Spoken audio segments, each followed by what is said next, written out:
Feed conversion ratio. So, yung ipasabutan ng feed conversion ratio. O sa may feed? Ha? Loud? Conversion, i-convert. No? Ang iyang loud, i-convert.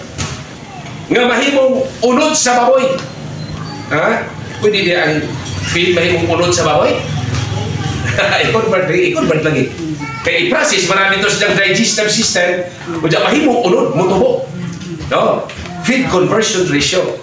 Kaya na may baboy nga minus o feed conversion ratio.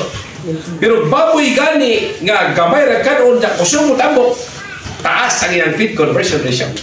Pero baboy nga kusong mo kaon, hinay mo tabo. Minus ang iyang feed conversion ratio. Oh, natural kung kita papilion at kita sa taas kung feed conversion ratio. Katong mga hybrid nga mga baboy nga bisan imong ipakaon, gamay ra kusong mo tabo.